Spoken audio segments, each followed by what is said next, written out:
Muraho mwese mwaramutse neza.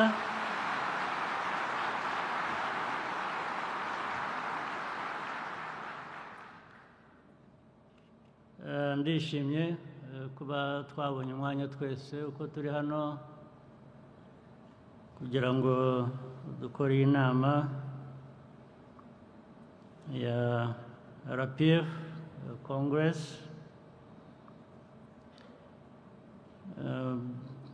Inama rero nk'izi zibaye nyinshi kenshi, ndizera ko buri nama ibaye ifite ibyidufasha,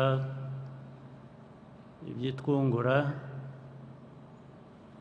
kugira ngo dukomeze twubake umuryango wacu wa RPF, ari nako twubaka igihugu cyacu.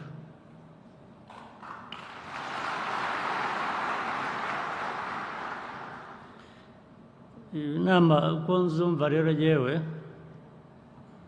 biba biduha umwanya wo kwisuzuma inshingano dufite, uko tuzuzuza, ibibazo bihari ari mu muryango, ari mu gihugu, ari ndetse ku isi hose, kuko duhura nabyo, uko tubyifatamo cyangwa uko twabyifatamo kugira ngo dukomeze dutere imbere. Nizere ko ibyo tuganira hano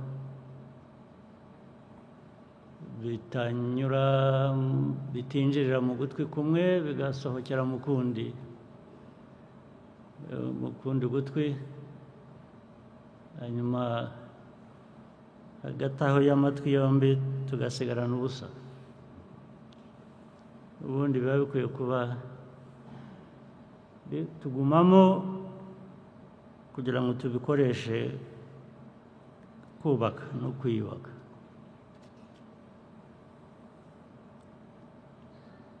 Uyu mwanya ndagira ngo nanone tube twawukoresha dutya,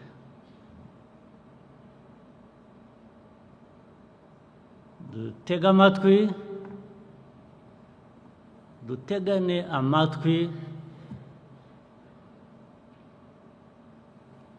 dutekereze,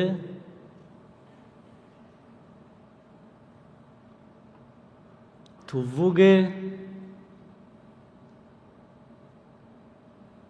ibituri ku mutima cyangwa uko twumva ibintu. Buri wese atanga ibitekerezo bye uko abyumva, ndetse abantu babaza ibibazo bumva bikwiye gusubizwa, wenda badasobanukiwe, bijyane ubundi n'umuco dukwiye kuba dufite. Wenda bamwe buzuza, abandi ukabananira, ukabagora uwo muco. Ubundi muri RPF cyangwa ibindi byose dukwiriye kuba dukora mu kubaka igihugu cyacu,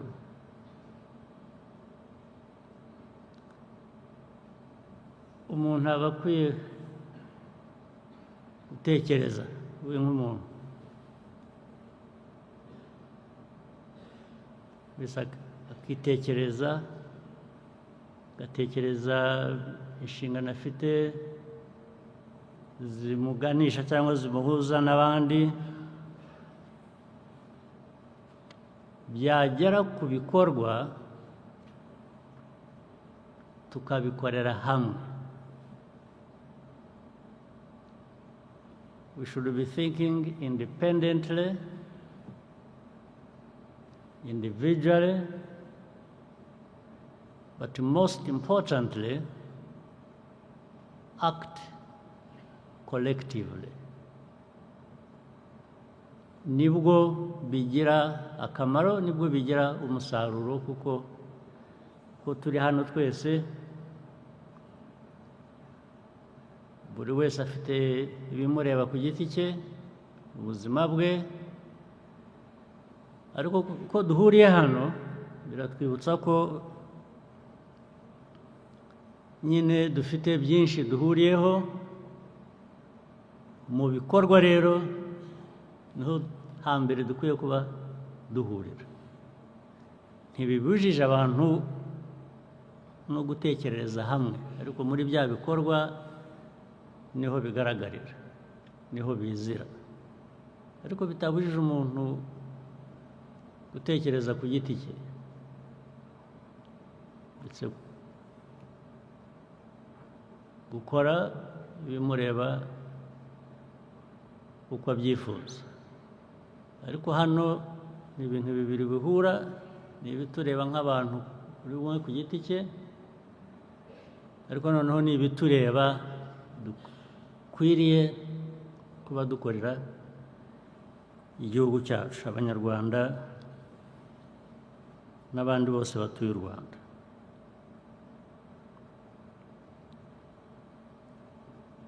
Ibyo reka mbe mbishyize uruhande gato.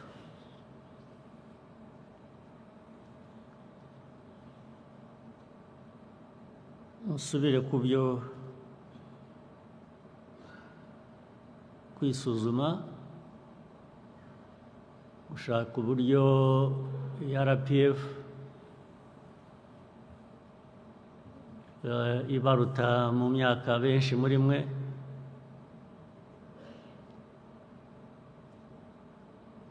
RPF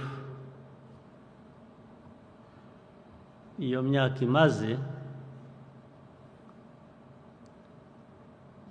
yagiye ihinduka, igomba guhinduka.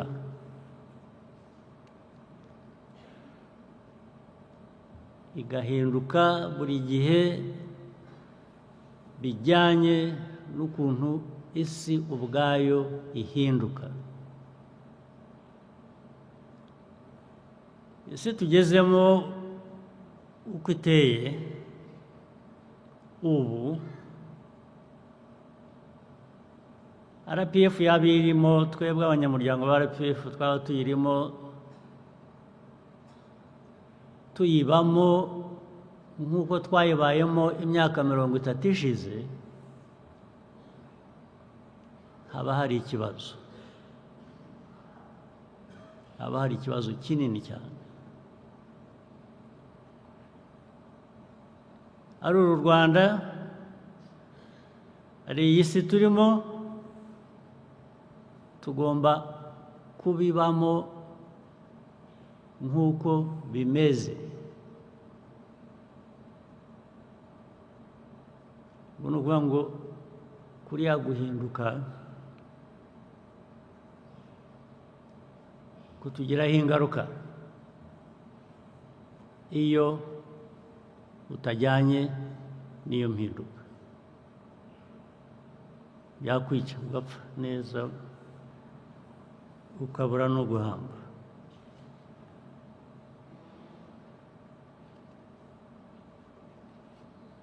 Ariko uko n'ibintu bihinduka kandi bigomba guhinduka buri gihe,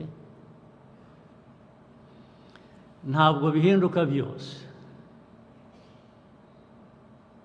hari ikidahinduka.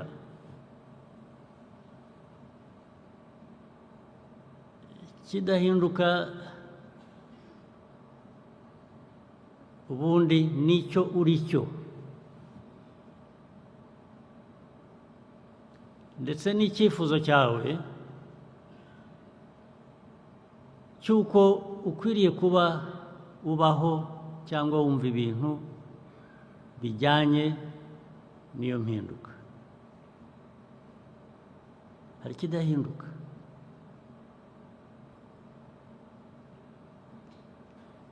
Niba mu mibereho no mu miyoborere nka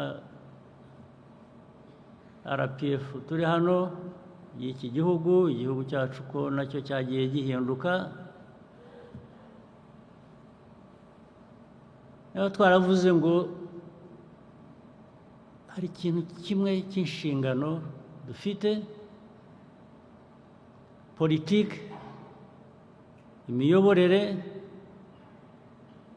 bizima ni ibihe?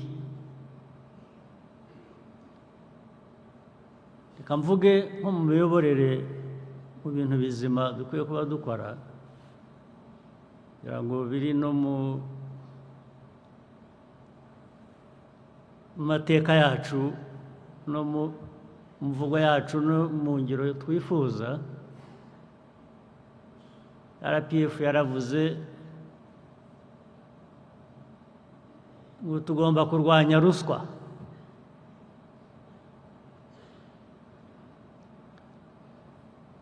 Uko kurwanya ruswa ntiguhinduka. Kiriya gitekerezo cyo kurwanya ruswa imyaka 38 cyangwa ishize,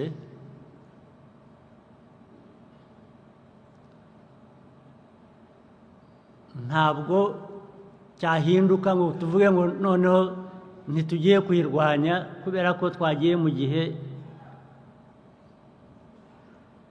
cyemera ruswa. Sinzi icyo gihe icyo ari cyo. Ahubwo igihinduka ni uburyo wakoresha kugira ngo uyirwanye. Ariko kurwanya ruswa ntibihinduka.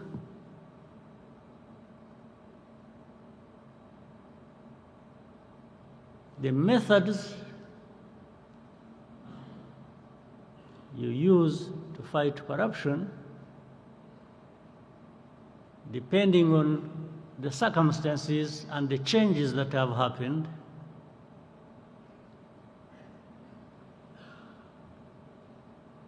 may change.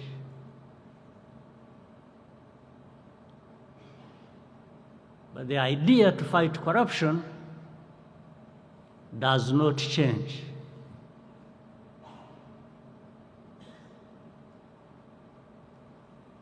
Icyo ndibwira ko ari urugero twakoresha, icyo navugaga bijyanye n'impinduka, ingaruka bitugeraho, ariko n'ukuntu hari ibyo tugomba kugenda duhindura bijyanye n'igihe.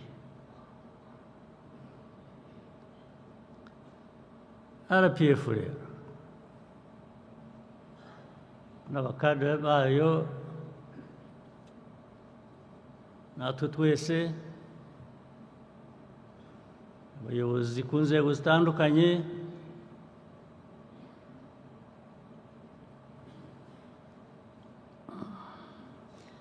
iyo mitekerereze yo guhindura ibintu no guhinduka ariko ukagumana intego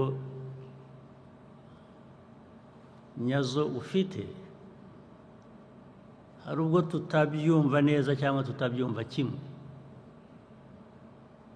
Ariko nanone iteka hari uburyo mu muryango nk'uyu dukwiye kuba dukoresha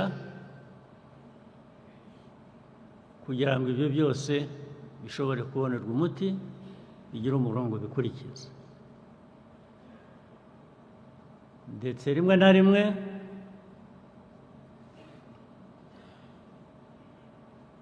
niyo mpamvu buri gihe imyaka 5, 10, 20 hagenda haboneka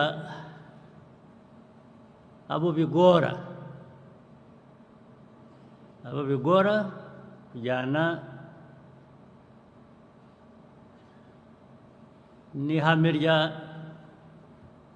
RPF rituyobora, irimo ibindi bice, bakagenda batakara mu nzira.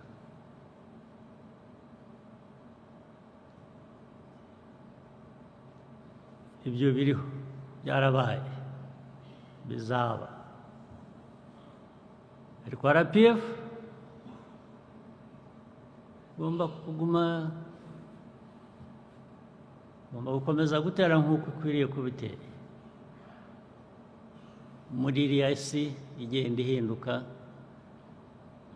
kandi RPF nayo igenda ihinduka uko bikwiye.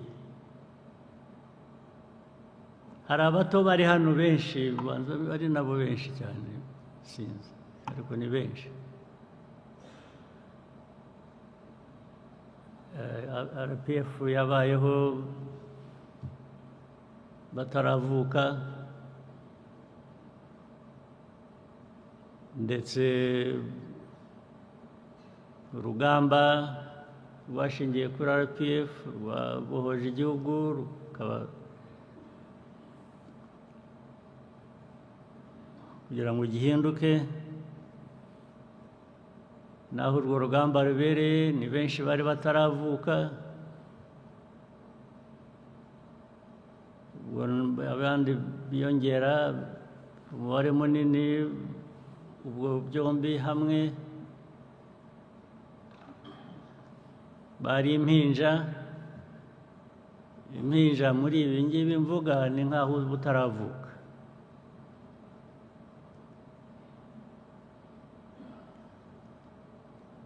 Ariko iyo abo bataravuka nabo bari impinja, ubu aho bageze bari hano, ni abayobozi mu rwego rumwe cyangwa urundi, niyo badafite inshingano runaka mu nzego izi n'izi, gushaka kuba umuyobozi unihereho wiyobore, wishakishemo icyaguha aho ukwiriye kuba ugana igihe icyo ari cyo cyose. Uri umuyobozi,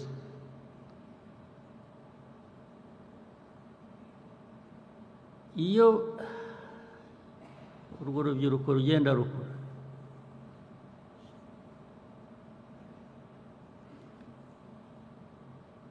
bayoborwa n'iki?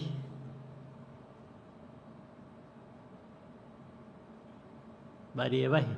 Bashakisha he ikibafasha kumenya aho bagana? Bareba he handi hatari kuri twe abakuru?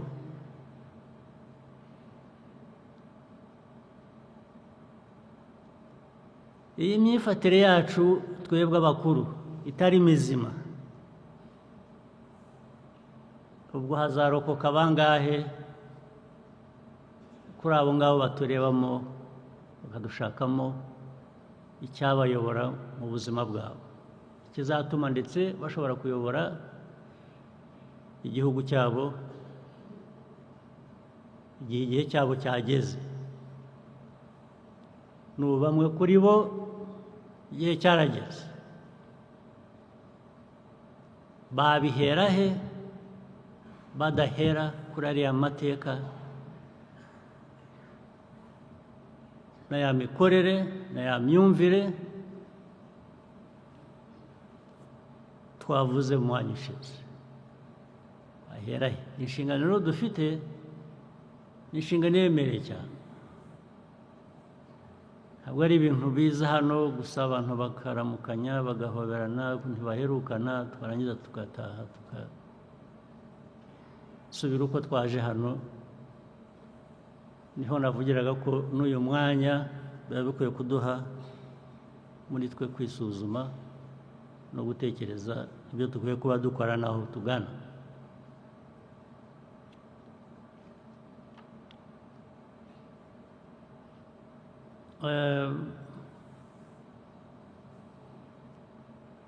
Hari ibihe bigezweho, ibyo mubona hirya no hino,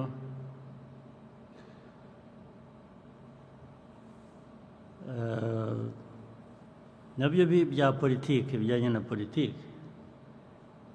by'urubyiruko rusigaye duhaguruka rukagira ibyo rusaba uzi ko ari ibyo ariko bikwiriye kugira ibyo basaba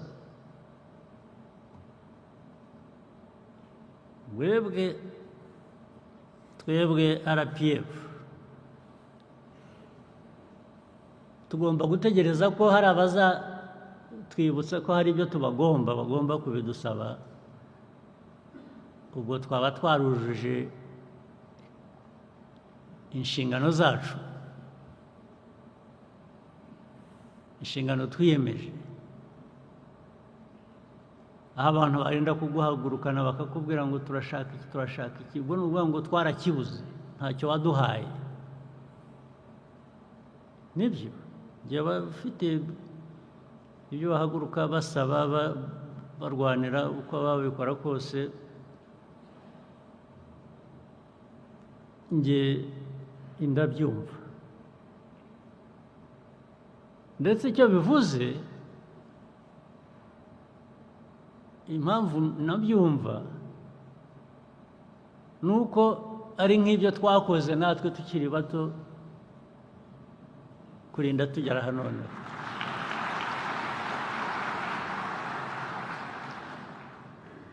urugamba rwa RPF amateka ya RPF ni iki kiyagize ni ukuvuga ngo hari ibyo ugomba kubimpa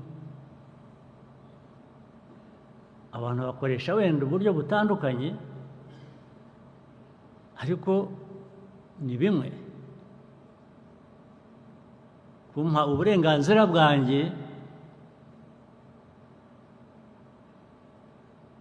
ibyo ntabwo ari ibyo ngomba kugusaba nkapfukama hapana tagombana kabisa tapigana can't beg anybody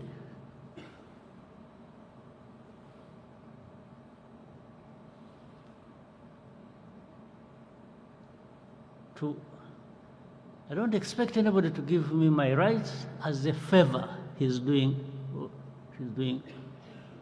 to me. Hapana.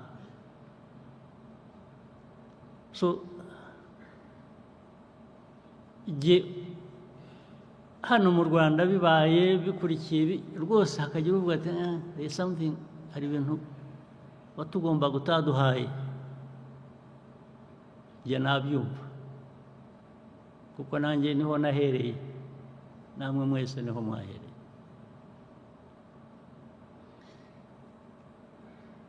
but then inama nk'iyi umuryango nk'uyu ikitugize kitubeshejeho inshingano dufite ni ukugira ngo igihe ari twe turaha muri iyi myanya tutazagira uwo twibwira ko azagomba kudusaba ko tumuha uburenganzira naho byaba ari ukwibagirwa birenze urugero that would be insensitive.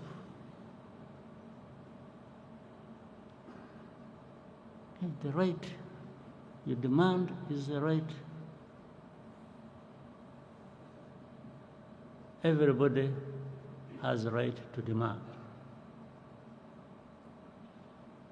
Ukuvuga ngo mu mikorere yacu tugomba gukora ku buryo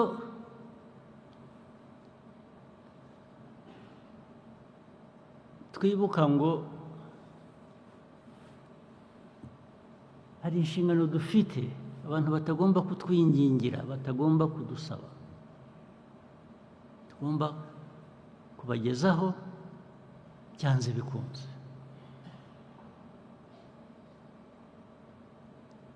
Aha rero niho nshaka kuzira ku kindi kibazo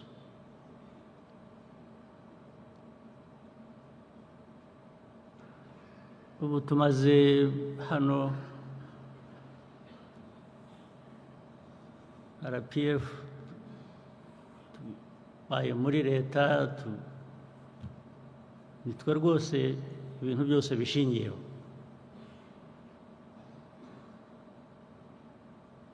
Imyaka ibaye myinshi.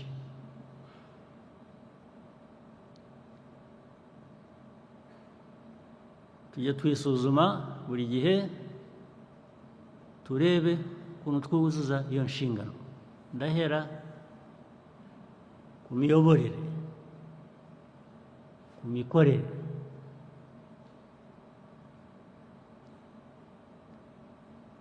muhere ku nzego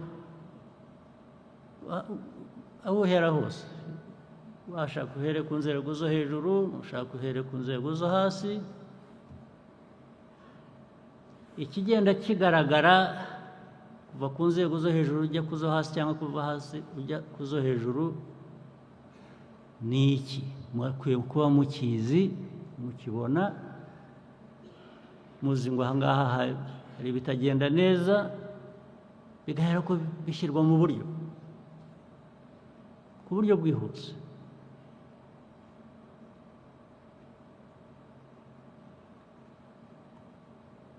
Mwe murabizi kundusha, mwari mukwiye kuba mubizi kundusha,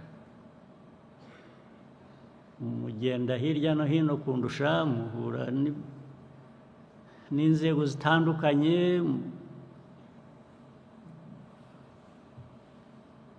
iyo mushaka za serivisi n'ibindi,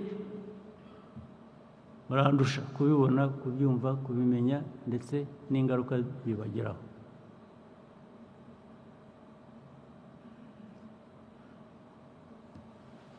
Yewe ku rwego ndiho cyangwa inzego zimwe bamwe muri mwe muriho zibahuma amaso.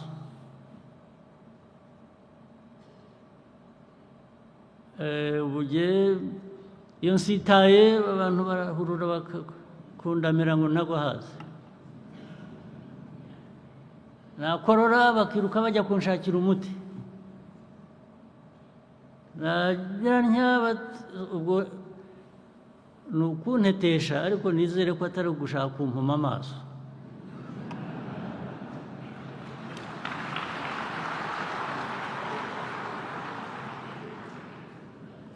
Kuko ibyo bamwe bakora bagira batya nibyo buri muntu wese ashaka kuba byamukorerwa.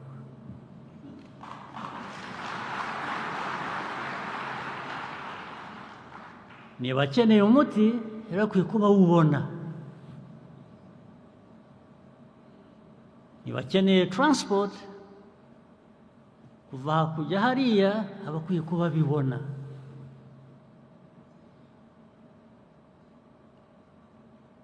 Niba ashaka amashuri y'umwana aba akwiriye kuba ayabona.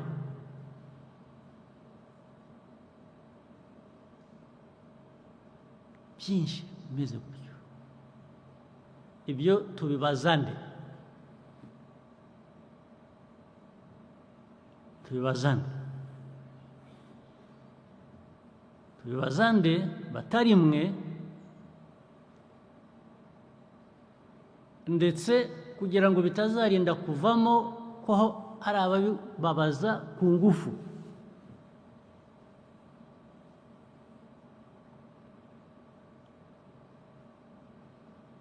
Utazenda kugira ubibabaza ku ngufu nk'uko uyu muryango washingiye wubatswe, ku buryo wagombaga kugira ibyo ubaza ku neza cyangwa ku ngufu.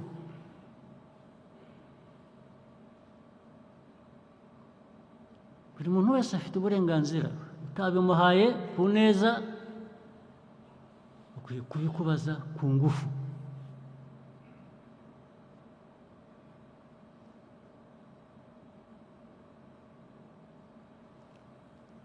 Rero iyo mwe mujyaho ukumva mu giturage iyo ngiyo bakajyaho bagahwihwisa bakavuga umuyobozi wabo kuri urwo rwego bariho bavuga uriya hari uwabwira se yewe ibintu byose arekanyiza kirarya ugana hariya wajya gusaba serivisi cya mbere ntibakwitayeho asanga umuntu umukobwa umuhungu yicaye aho ngaho yibereye kuri telefone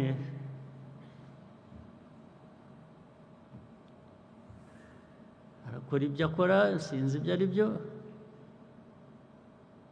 kwicaraho ukamusaba serivisi ukaba yanagutuka rwose nubwo yicaraho tegereza cyangwa wagomba kubiguha ntahari genda ibyo ni ibyo mpimbye murabizi cyangwa ntabwo mubizi murabizi cyangwa ntabwo mubizi birinda kubaho kubera iki byabaho kubera iki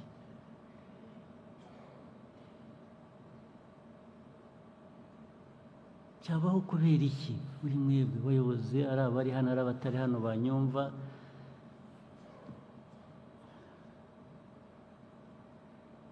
ndetse abo baturage mugira mutyo rwose wampa kubera ko wampa ngo bishyire hamwe baze bagukubite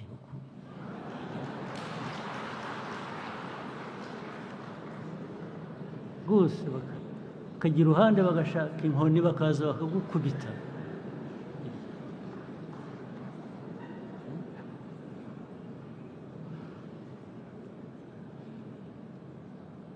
aho bijya kubera bibi rero ubwo nubwo nifuza ntyo nzi ko bidakunda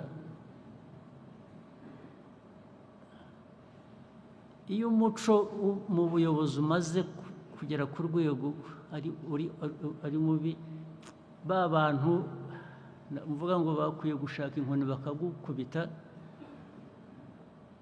basa n'abumiwe barekeye iyo baragowe baragowe babivaho ndetse bazi ko bigomba kuba gutyo ko abantu bagomba kubaho batyo abantu barinda kumera gutyo muri hehe abantu barinda kumirwa bakirirwa biruka inyuma yanyu mwebwe mu bayobozi kubera iki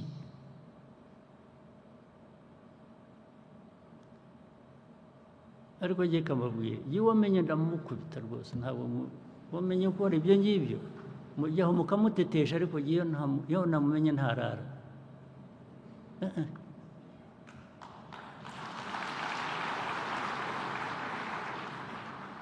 ngabo ba meya uheruka ejo bundi ninde ni Kayonza ni aba Kayonza ni bande hano ni Kayonza ni habaye iki local government minister ari hano yes habaye iki muri Kayonza ubwo rega nabwo ndavuga urugero rumwe mu ngero igihumbi nazibaha ariko reka duhere kuri urwo ngurwo. Your Excellency muri Kayonza habaye ikibazo cy'ubuyobozi butita ku baturage kutamenya ibibazo bafite ariko no kudakorana kutumvikana hagati y'abayobozi bituma rero bapfiki hagati yabo icyo batumvikanaho niki nuko nibyo bagabana baba bibye niki ni abayobozi batavugana navuga ko ari imico mibi yo kudakorana bigatuma n'ibyo bashinzwe gukurikirana mu kwita ku bibazo by'abaturage nabyo bidindira abaturage bakabura uwo batabaza kandi abayobozi bahari. Nyuma byaje kugenda gute?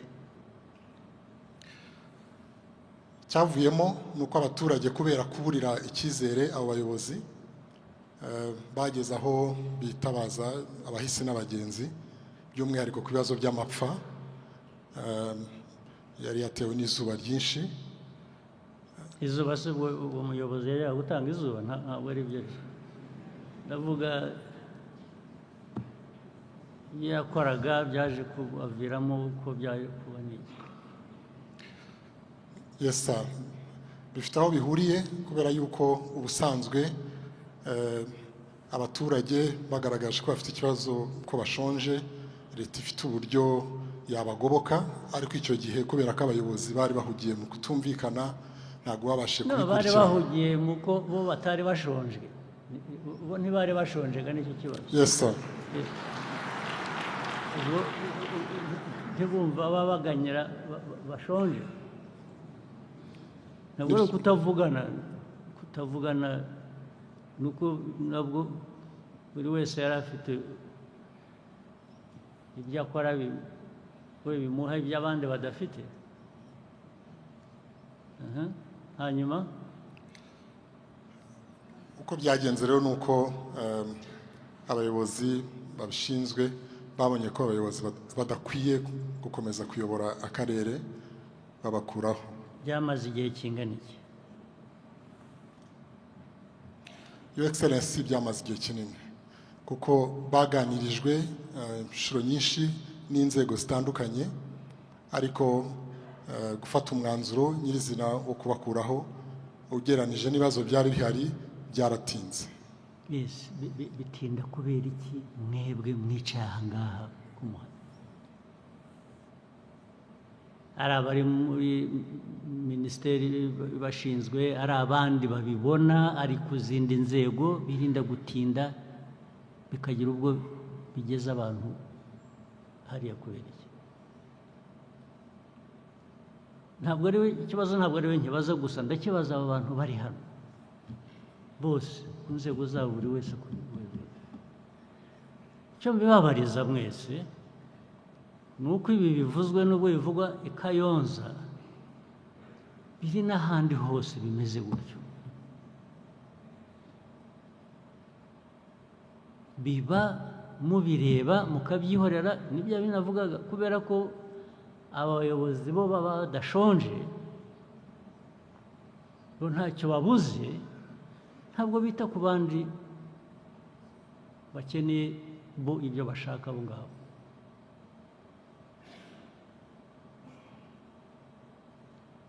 Hari kesi ya Bugarama za Rusizi, ibintu bijyanye n'imihanda, bawicariye umwana wa infrastructure. Yes, mumbwire kiriya kibazo cy'umuhanda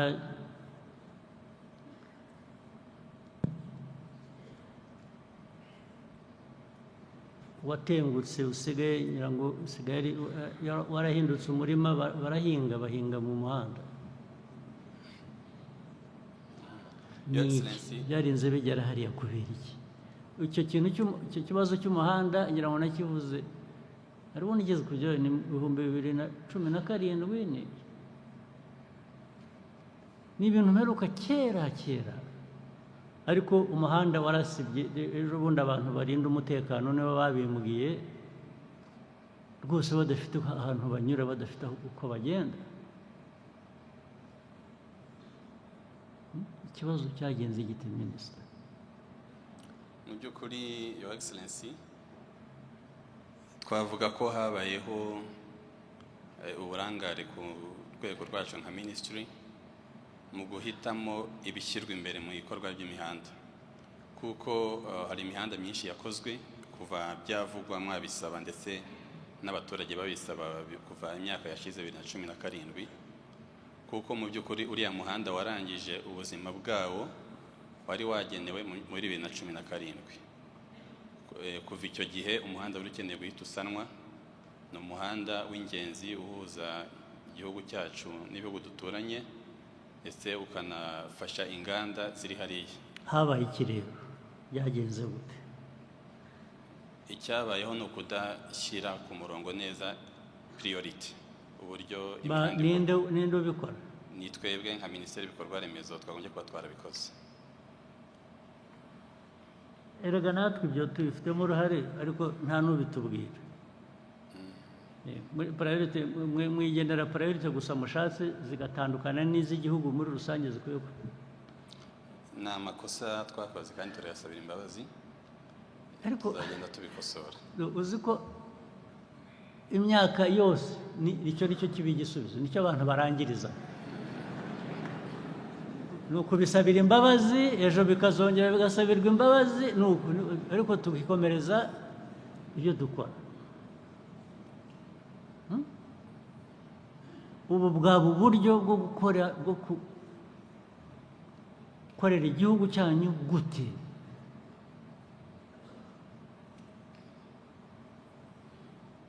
ariko uravuga ko amafaranga yabuze yo gukora uwo muhanda? Ntabwo amafaranga yari yabuze, ahubwo ni ukudashyira ku murongo neza ngo tumenye ibikwiye guherwaho n'ibikurikira. ibyo se bizakorwa nande? tuzabikorerwa nande?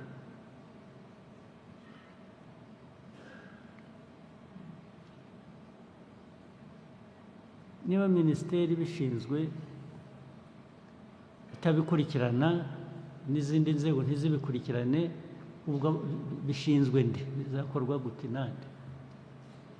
n'ubuyobozi ndetse bw'akarere ubwabo bakwiye kuba babifitemo uruhare. byagenze gute? Urebye akarere kagiye katumenyesha ko hari ikibazo. urumva ibyo akarere ko kakoze ibyabo karabamenyesha, kakirirwa kabasaba ko dufite, mwe mukicecekera. Ntabwo twihuse bihagije. nta nubwo mwihuse na busa, ntabwo ari ukuhanyura.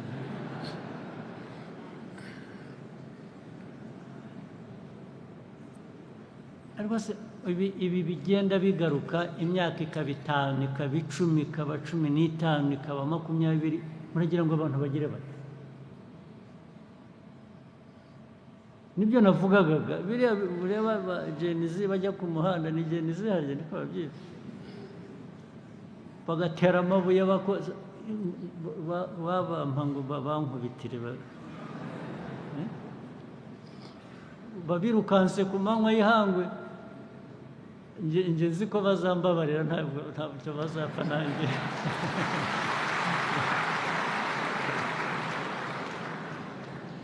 bazi ko ntabarimo kabisa abantu bakora ibintu nk'ibyo ngibyo.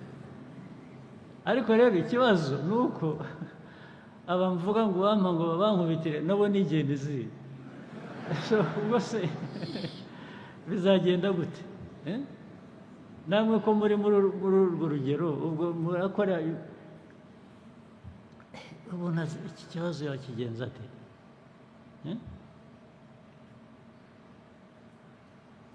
ibintu byahoraho imyaka igashira, indi ikaza, muri aho mukabisabira imbabazi gusa. uzi akantu kamwe maze kuvanamo muri ibyo bicaye,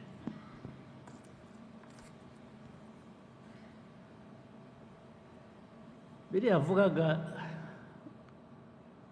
bisa n'ibitagira priority, ngo bagize, usibye ko batagize priority bakora bakanabitindana. uzi impamvu? ariko imwe muri zo, ntabwo ariyo yonyine. aba bayobozi, baba bato cyangwa baba bakuru, mu by'ukuri ntibahari,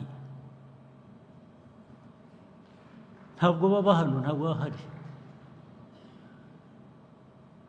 ugiye kubara ingendo bagenda, bibera hanze mu makonferensi, conferences, bafite rero n'ibyo bakoresha. u Rwanda barugize igitangaza, ngo barashaka kureba babyita iki,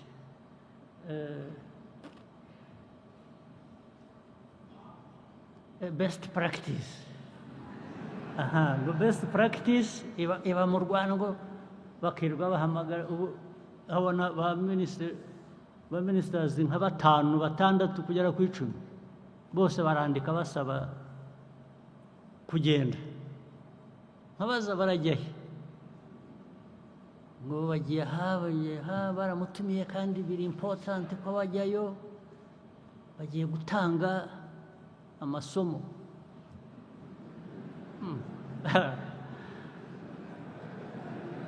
amasomo ujya gutanga se wowe yakumariye iki wabanje ukareba ayo masomo ugiye gutanga wowe icyo akumariye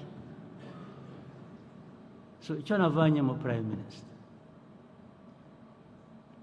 ubu minisita kuzongera guhaguruka hano akavuga ngo aragiye muzajya mubanza munsobanurire icyo agiye kuzana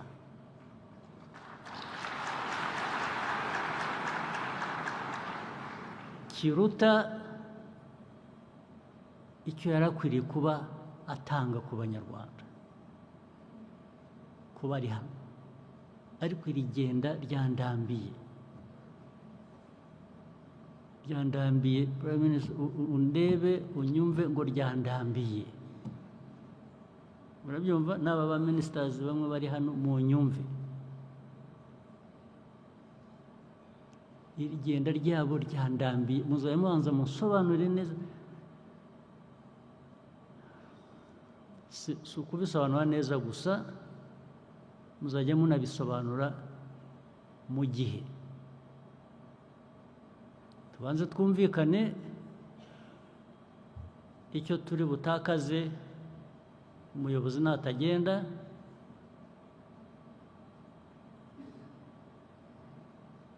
natajya hariya bamutumiye icyo turi butakaze ni iki ndashaka kukimenya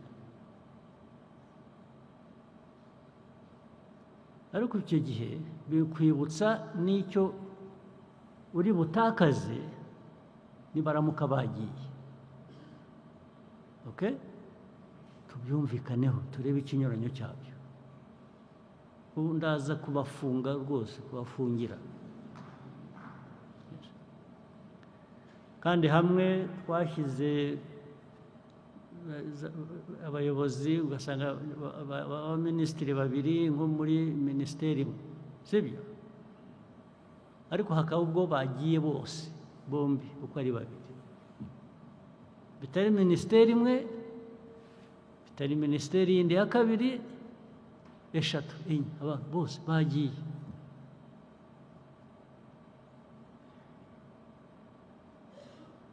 kandi uko bagenda rero nabyo mubimenye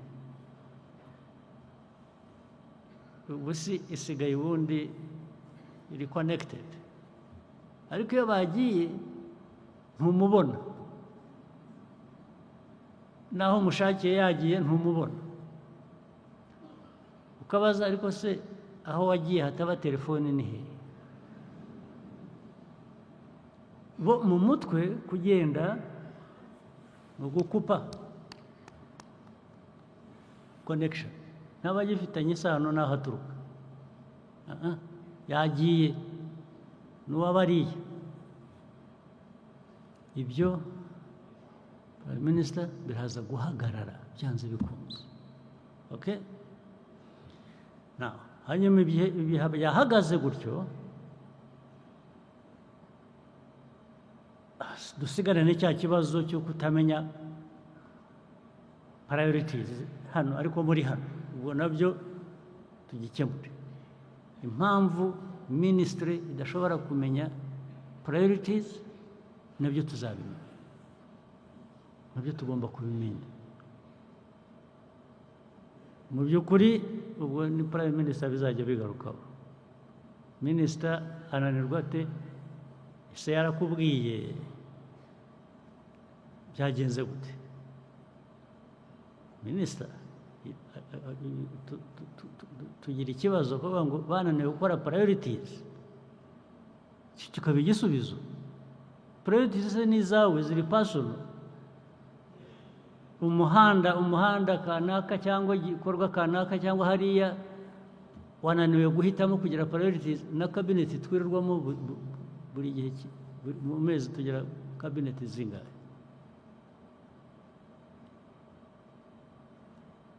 utigeze ubishyira hano ngo uvuge uti mfite ibintu hano amikoro ntahagije ariko dufite ibintu bitugoye bingana bitya, abantu bakagufasha kureba noneho priority ntabwo ziri personal, ntabwo ari iz'umuntu ku giti cye ngo nuko ari umuyobozi runaka.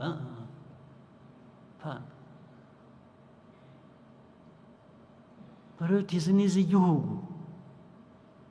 Decisions zigomba kuba zijyanye n'inzego mu buyobozi bw'igihugu zizwe.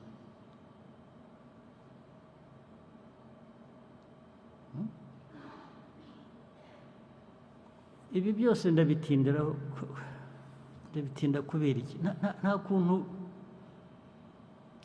RPF backbone niyo backbone y'iyi government y'ibikorwa y'amajyambere y'ibi byose. Aba bayobozi benshi tuvuga ni bamwe muri mwe, ni kadazi muri mwe. Barangiza mukatubwira ngo nta makosa, twananiwe kumenya priorities, none ngo kumenya priorities gute?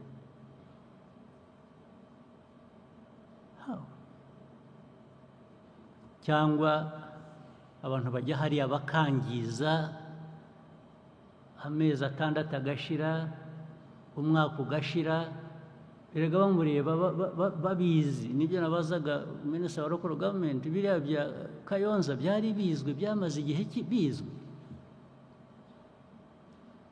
Ubu mwaracecetse, mwahisemo ba Kayonza n'abandi babizi babishinzwe, mwahisemo kubiherekeza uko bimeze ngo abaturage bagere kuri uriya rwego. Murashaka ko bagera bati? Murashaka ko abaturage bagera bati? Cyangwa murumva inshingano za nyarizi? Ubwo se bijyanye na RPF n'amatwara yayo mashya ni iki? Amatwara mashya ya RPF ni iki? Cyangwa n'aya mbere n'ubundi mugomba kuba mwarabeshya gatari ko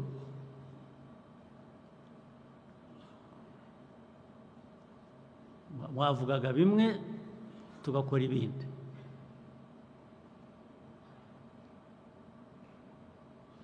Ibyo RPF bavuga,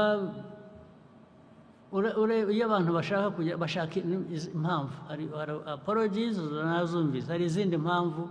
Ubu nitugaruka ku muryango nyakuri, microphone,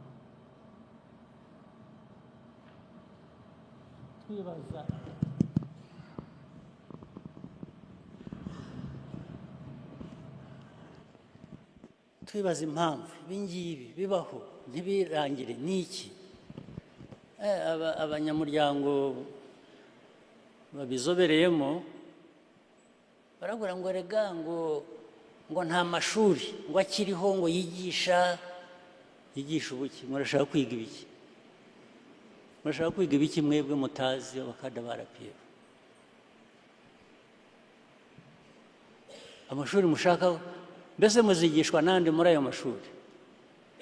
Ngo amashuri y'abakada, ngo yo kwigisha abakada. Amashuri ni factory,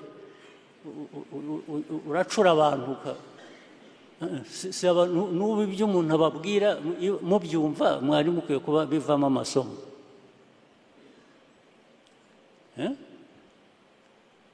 Ko nshimye iby'amashuri atakiriho yigisha ubukada, ntabwo ndabyumva ngewe, muraza kubinsobanura. Kwigisha ubukada ni iki? Ababyize se bakwiriye kuba banigisha bo, kuki nabo bakora ibyo ngibyo kandi bazajya banyuranya n'ibyo bazajya kwigisha? What is the explanation? Ibisobanuro ni ibihe?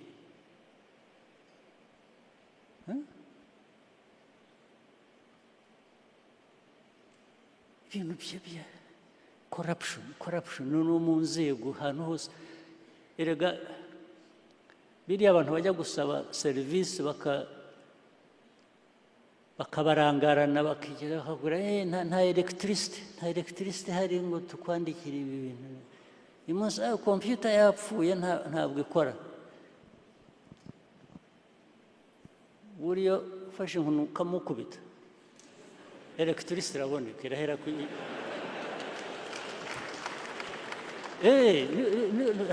ndababwira buriya harimo ibindi bintu ni nko kukubwira ngo tekereza ariko nawe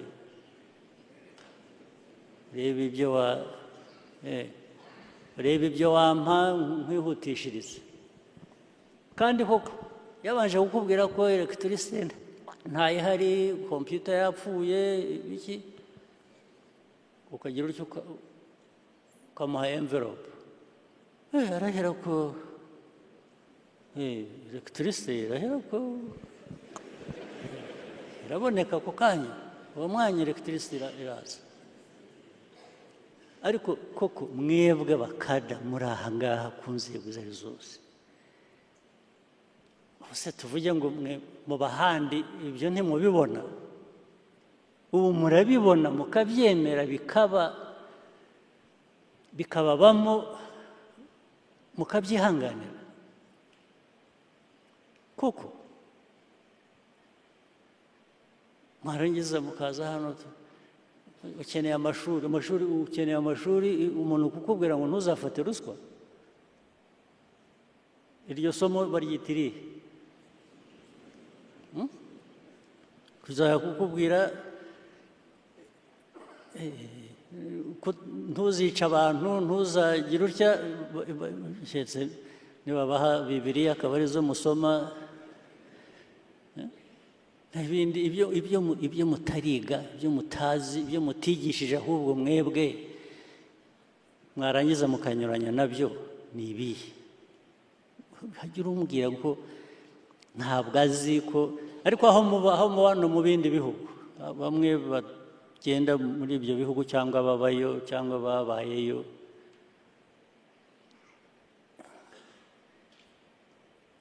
ibintu bikorwa bite ariko ushobora kuba hari aho mwabaye bikorwa gutyo hari abaturanyi dufite benshi bakora batyo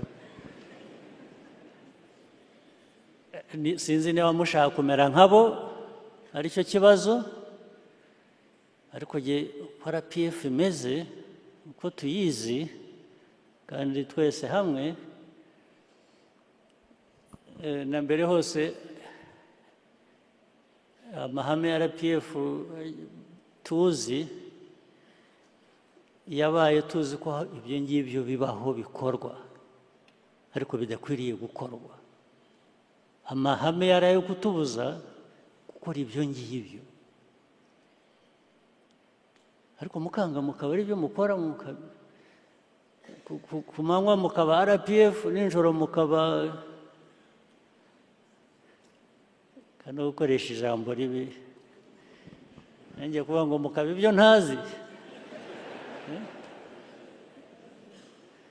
kubibana byombi kuba RPF ukaba n'icyo ntazi ntabwo bituranye rwose ntabwo bikwiye kubana ntabwo bikwiriye kuba bibana aberuye bo bariruye aberuye murabazi batuvuyemo baba ibyo ntazi nyine ibyo ni sawa ubwo abantu baba baratandukana nyine umwe agafata inzira y'undi agafata iyindi ariko inzira yacu ni hano ni RPF ni RPF ifite ikivuze niba mushaka kubiba subiramo ngira ngo secretariat cyangwa izindi nzego zizabakorere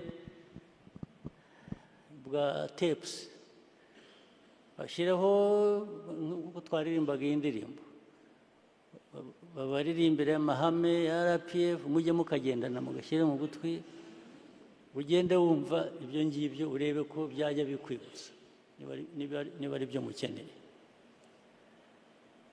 ariko ibi bintu bihoraho bityo erega ubu turishimira ko hari byinshi bimaze kugerwaho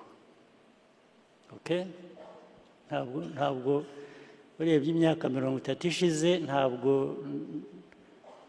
ntawavuga ngo ntareba ko hari ibyakozwe, ariko ibikwiye kuba byarakozwe iyo dukora neza, dukora ibintu bizima, iyo biza kuba byikubye inshuro ebyiri uko tumeze ubu, mwari kubyanga, mwari kuvuga ngo oya aho twihuse cyane. N'ubu njya aba bantu mu kabineti, nkabwira aba ministers baduhaye raporo y'ukuntu ubukungu bwakuze neza, uyu mwaka turi ku 8.9%, nkababwira ariko murabizi iyo bitaza kubamo ibyo bibazo bimwe bavuga ngo bananiwe gukora priority n'ibindi by'uburangare hirya no hino n'ibyo bindi, nkabaza Minister wa Finance, ubu iyo tubona 10% twajyaga kubabara. So if you can get 10%, why do you settle for 8%? Kuko 8% irashimishije, iri hejuru ndetse ruta abandi hafi muri aka karere, ariko iyuza kubera ko ufite ubushobozi ubwifitemo wajyaga kubona na 10%. Wanze 10% uravuga ngo reka ngendere kuri 8%, ariko icyatumye utabona 10% ukabona 8 ni amakosa turimo dushobora kuba dukemura.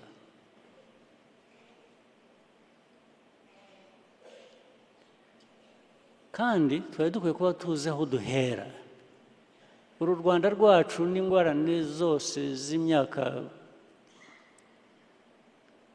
magana, ariko noneho uhereye ku bya vuba aha,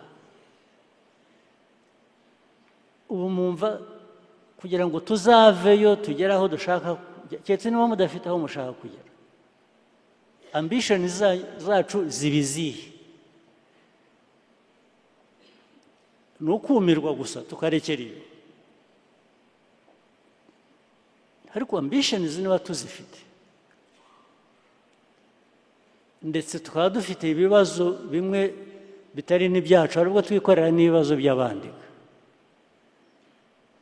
isi yose ikaduteraniraho. Aribwo njya nibaza niba u Rwanda tugomba kuba turi ibitangaza tutazi, ahubwo kubona isi yose iteranira ku Rwanda, iyo ukareba kuri mapu no kugira ngo bakabona aho kari, ahubwo byari bikwiye kuba bibagora.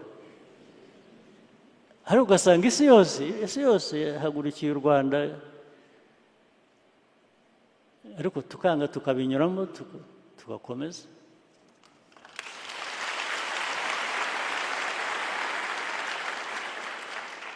So kuba uteranirwaho n'ibibazo nk'ibyo, byaba iby'amahanga byaba ibyawe wifitiye,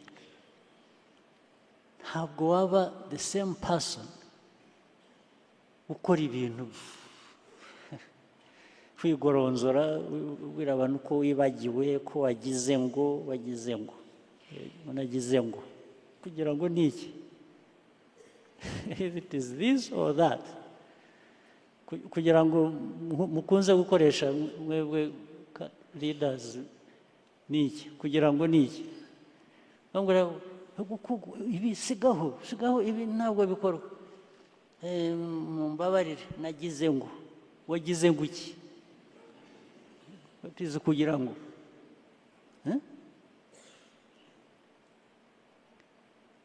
ibi byose mujye mubigarura kuri RPF, muvuge ngo ariko ubundi ikintu RPF ikwiriye kwibutsa ni iki? Nahuye n'iki kibazo, nagize ntya, bambwiye barya, maze ikibazo rero ntabwo nibwira ko ari kutagira memory, ni ibintu mukora.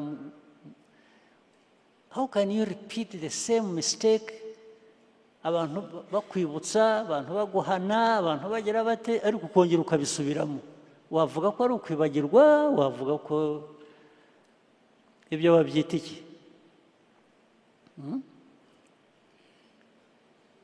ni umuco uhinduka umuco mubi gusa wo gukora ibintu waba ubishaka uzi icyo ushaka ahubwo wenda abandi batabona. Reka mpine, nashaka kuvuga byinshi cyane birenze hano, ariko reka mbihine, turaza kubona undi mwanya wo kubigarukaho bimwe mu bindi biganiro. Ariko reka nsoreze kuri ibi ngibi. Icya mbere, muri rusange nagira ngo mbashimire ibyo byinshi bikorwa bituma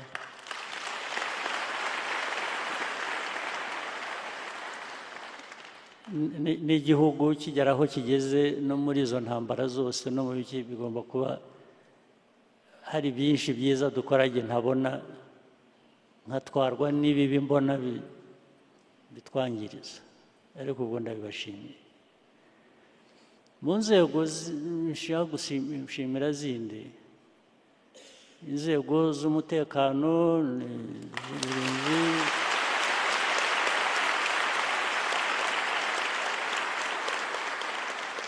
umutekano muri rusange zose, RDF, Rwanda National Police, security, urundi rwego, aba bantu ibyo bakora, bakorera igihugu cyacu twese, sinavuga ko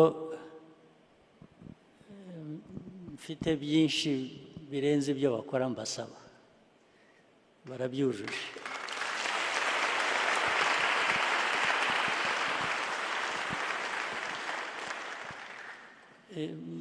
Bishyire mu rurimi rw'amahanga, these forces of ours are the forces I have always wished to have.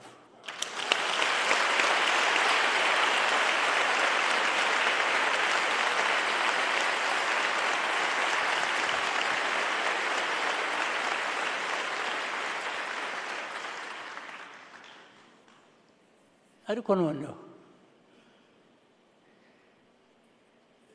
navuga ku baturage, abaturage mureba u Rwanda dufite dukiniramo, tugira ibyo tubakora byose, sinzi ko hari igihugu gifite abaturage beza nk'abacu.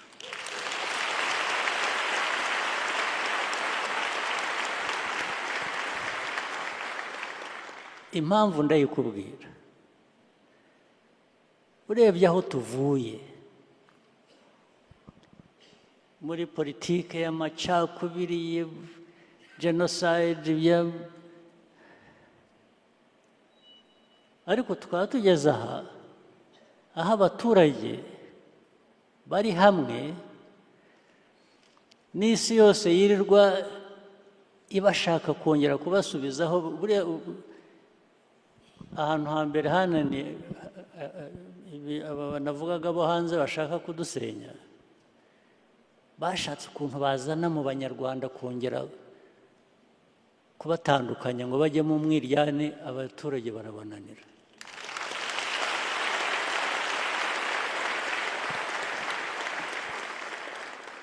N'abariya bapfumbafu mureba bahunze igihugu bagenda baba hanze, buriya nibo babanje gukoresha bakiri hano, kubanza babanje dividing RPF, batandukanya abanyarwanda, kubabwira bakaza bakabogeza. Bariya bose mureba bari za Amerika, bari South Africa, bari hehe, barazaga, ariko kabisa mwangiriye neza kwanga hakaza ubuntu buvuye i Burayi bukaza bahisamo, bukareba umuntu ngo ariko wowe ngo uzi ko buriya ukwiye kuba ari wowe perezida, ngo buriya kandi ngo wagize utya, erega bikamujyamo ko ukwiye kuba perezida, akabishaka. Ariko kubishaka si icyaha, ariko hari inzira binyuramo.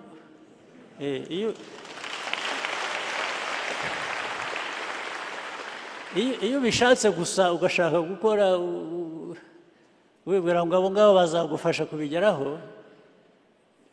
bose ku murongo byagiye bibananira bajya aho bagiye abandi ntabwo byabahiriye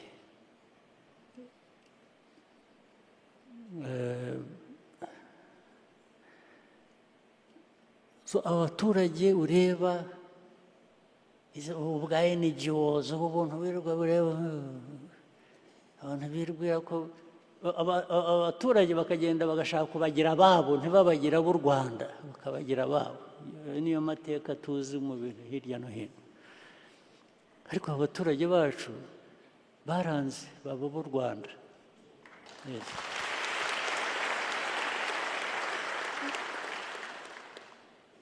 aho rero niho namwe mubera akaga mu mbabaza kuba mufite abaturage bameze batyo mwarangiza mukabajyamo mukabakiniramo ntimubahe ibyo mubagomba ni icyaha rwose kidakwiye no kubabarirwa ni icyaha namwe benshi njya mbona mwemera ibintu by'amadini n'iki mwari mukwiye kubisabira imbabazi ku Mana cyangwa ikazabahana mu kimwe mukwiye kubihanirwa rwose ni bibi cyane ntabwo amahirwe mufite kuba muriho muyobora abayobozi mu gihugu cyanyu mufite abaturage bameze batya mwarangiza mukajya gutabanga ibintu ntabwo ari byo mujye mubyibaza ku giti cyanyu aho muri mwicuze muhinduke kandi gukora ibintu bizima ntabwo ari intugunda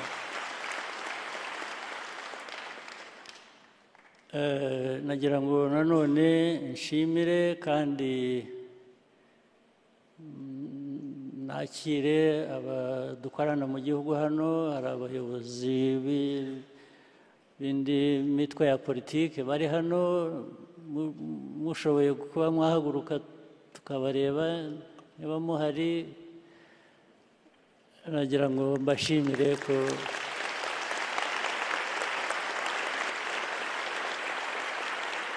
mbashimire ko mwaje kwifatanya natwe kandi n'ubundi mufatanya natwe no muri kwa kudacamo ibice abanyarwanda n'iki mukemera tugafatanya mubifitemo uruhare runini ndabibashimira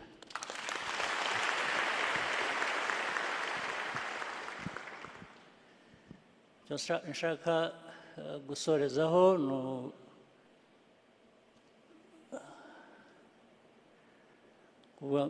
natangiye mvuga impinduka zikwiriye kujya zibaho buri gihe bitewe n'uko ibintu bimeze n'igihe no muri RPF ubwayo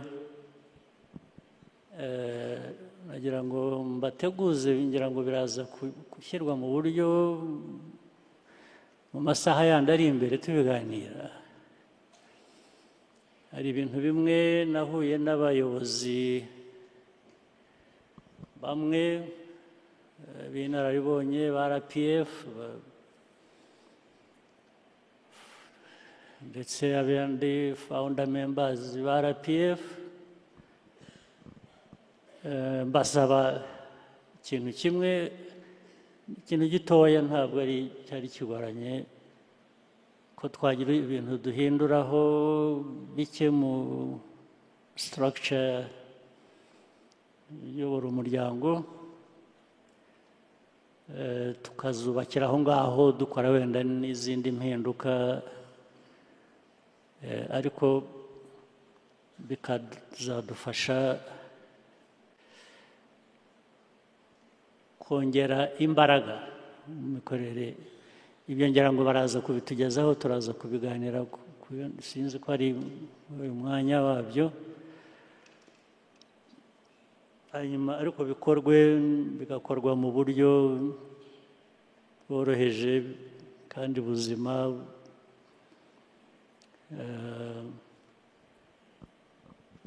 ubwo turaza kubigeraho.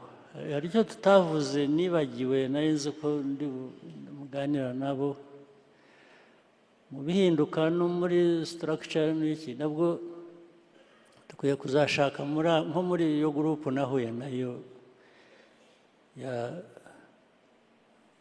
most senior cadres ba RPF, dukwiye kuzahitamo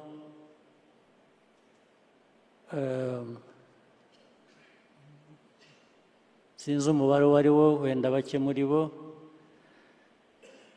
ikaba nka kanso ya elders mu bundi buryo,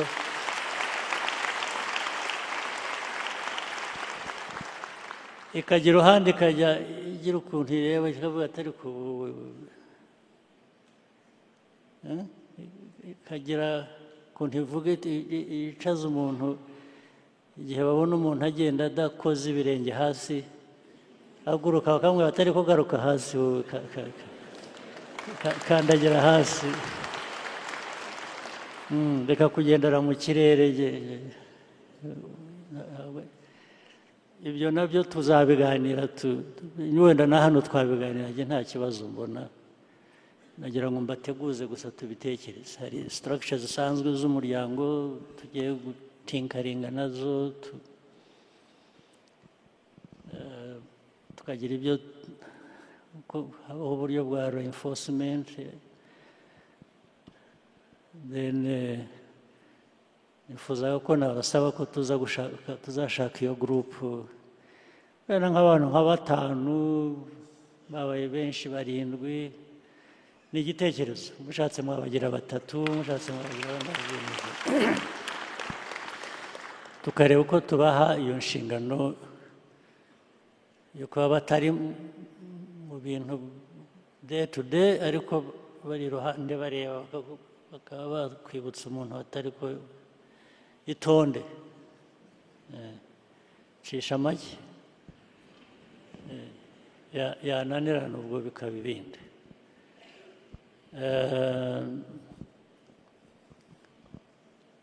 Icyo nashaka kwibagirwa mpora nsubiramo buri munsi, ndongera mbabwire mwese abari aha, dukwiye gushyiraho uburyo tukamenya kuvuga Ikinyarwanda.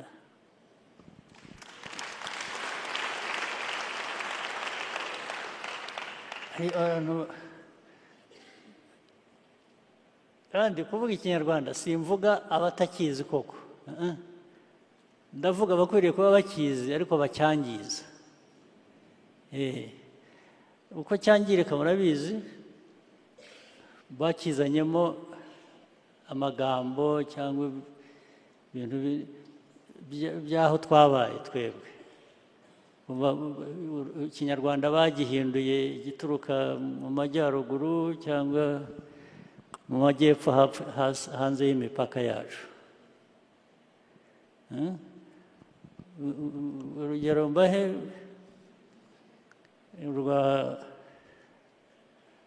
hari ikintu mpora numva kikandya mu matwi nkagira nkumva, nkabwira abantu maze nkunda no kucyumva. Nabonye CDS ari hano,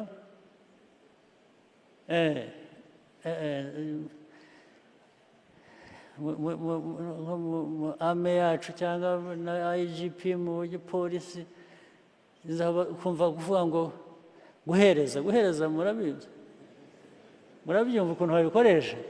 Namuhereje, bikaba guha bakabihindura guhereza. Nahaye umuntu iki, yampereje, ntabwo ari Ikinyarwanda. Bihagarare, ariko ndavuga nk'ubu ngubu aho tuvugira aha bihagarare.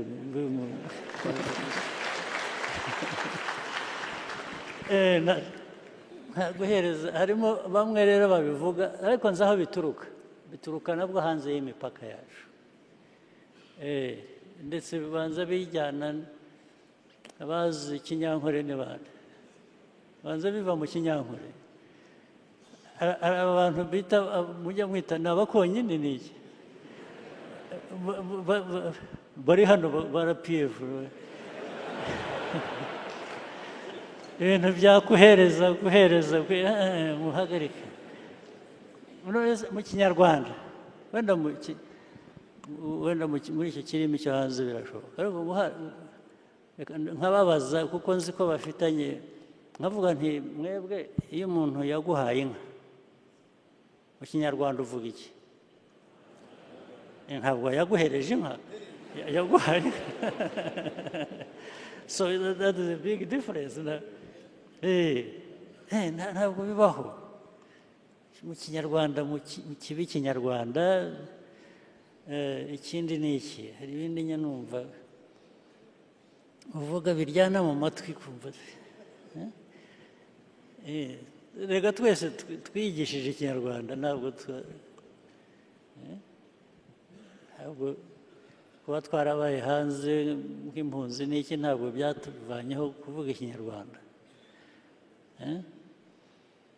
nta guhereza n'ibindi muzadufasha abazi indimi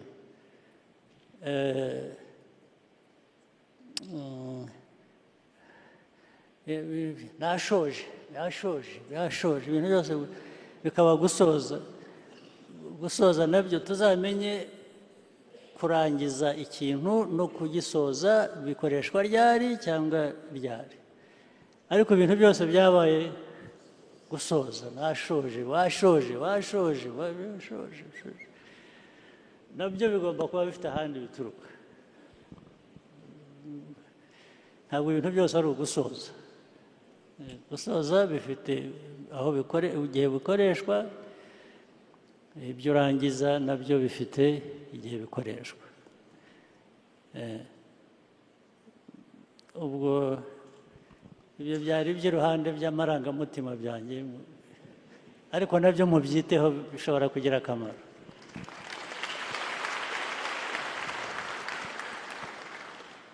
ngira ngo rero reka mpinira aha ngaha mbashimira ibindi bigiye gukurikira kandi ntibagirwa no kubifuriza ko muzagira noheli nziza n'umwaka mushya ugiye kugenda murakoze cyane